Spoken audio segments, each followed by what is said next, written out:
Hello everybody, welcome to my YouTube channel Easy Mathematics. In this video, we are going to learn about the propositional logic. So first of all, what is proposition and then how to apply the logic on it.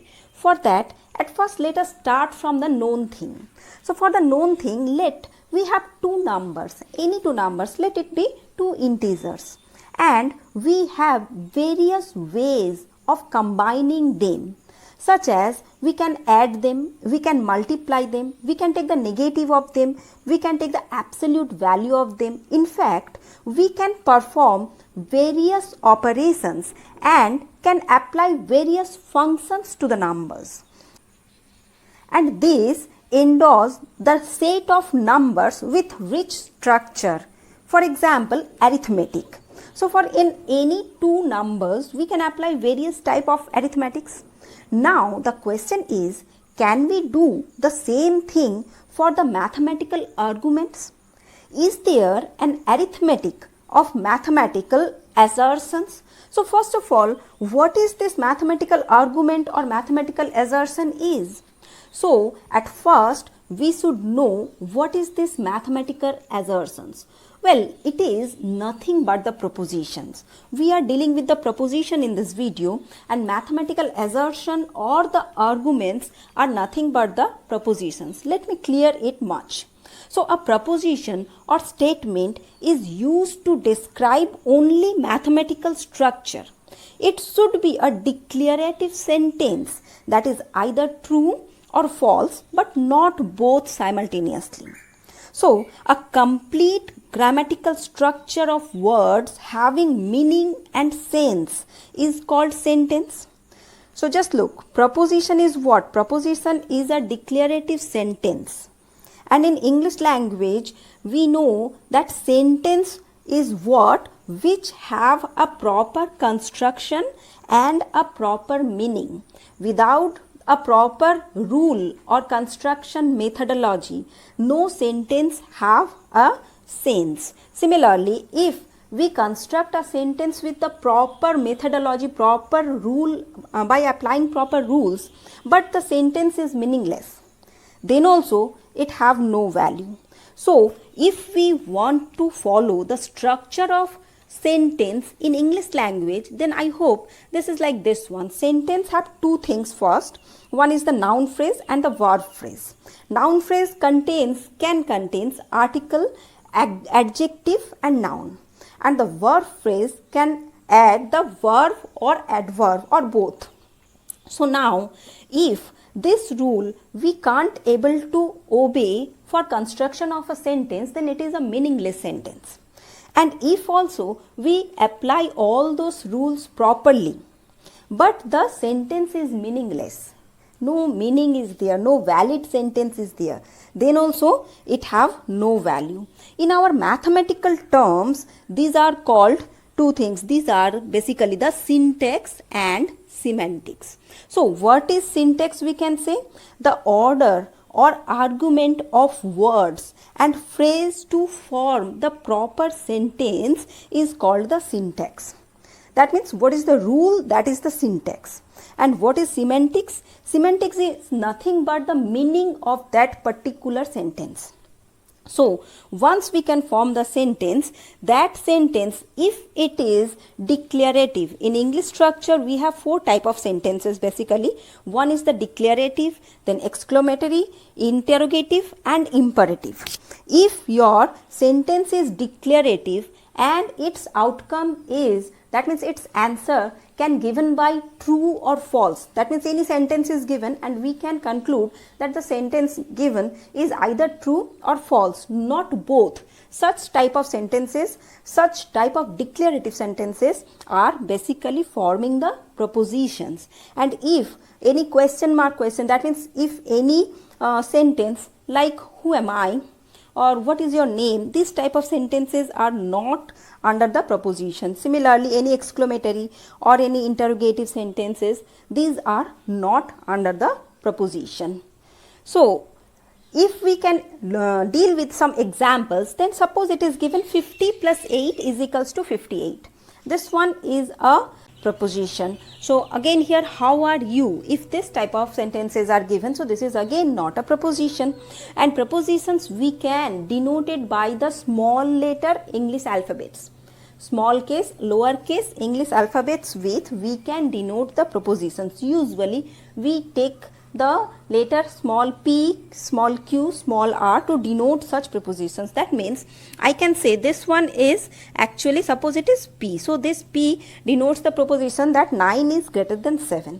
Similarly, the earth is round, that one is p or by q. These are the notation for the prepositions. Okay.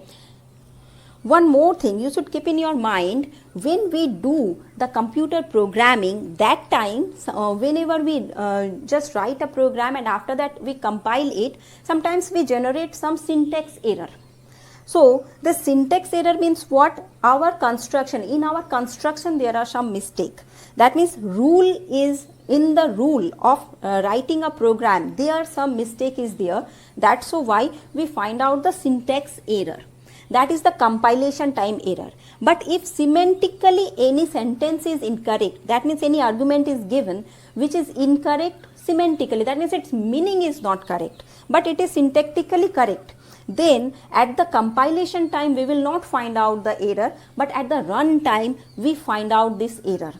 Okay, so I hope you understand what is the difference between syntax and semantics and what is actually the syntax and semantics. And using this syntax and semantics properly, we just create the propositions. Now, so a proposition consisting of only one propositional variable or constant is called the atomic or primitive or primary propositions. When only one thing is described, that means only one thing is described by a sentence, then it is called the primary proposition or the atomic proposition or the primitive proposition.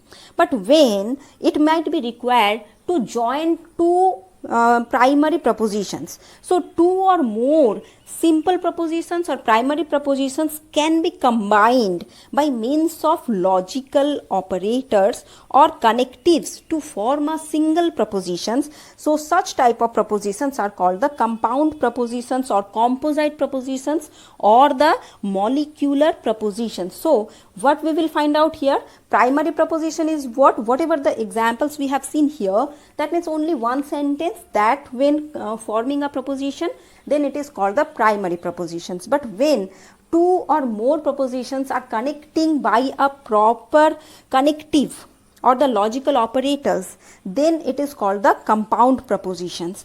And the words or symbols that are used to form a compound propositions are called logical connectives. So understand what is logical connective. Logical connective is what? When two primary propositions are connecting by a particular symbol or word, then these are called the logical connectives. In propositional logic, 5 basic connectives are used. So here I am just showing you the 5 important logical connectives and their truth values with their meaning. Truth value means what are they mean. That is when we write in a tabular format, then it is called the truth table of that particular connective. So here initially let us have two propositions, one is P and another one is Q.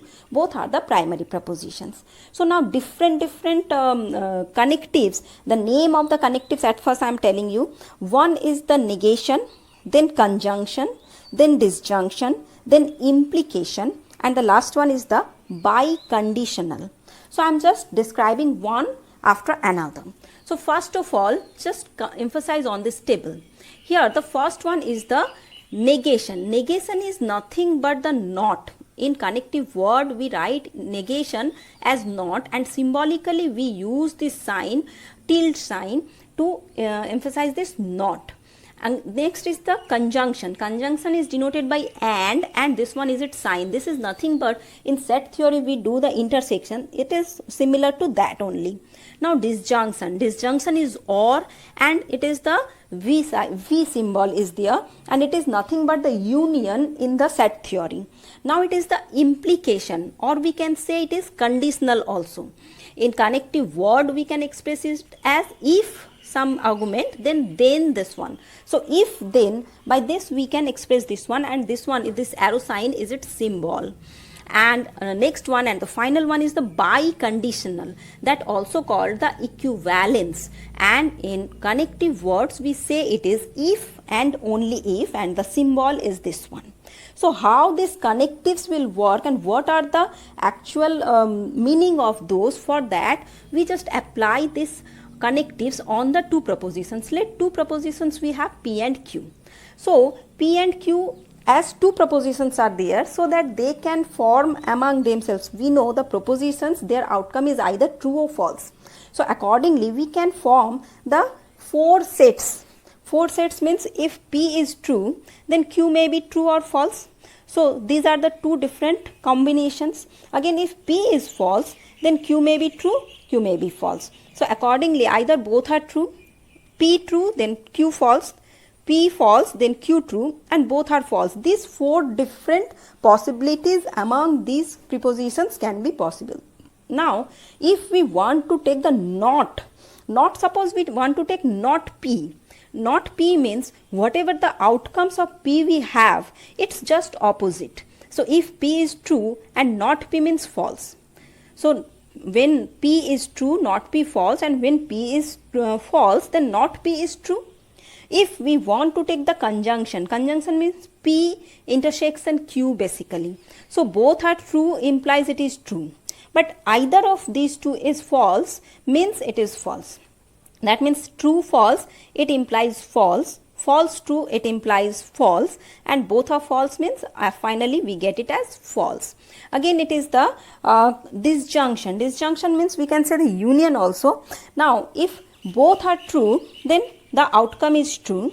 Among the two, if any one is true, then the outcome is true. So here true and false, so it is outcome is true. False true, outcome true. False false, then outcome is false.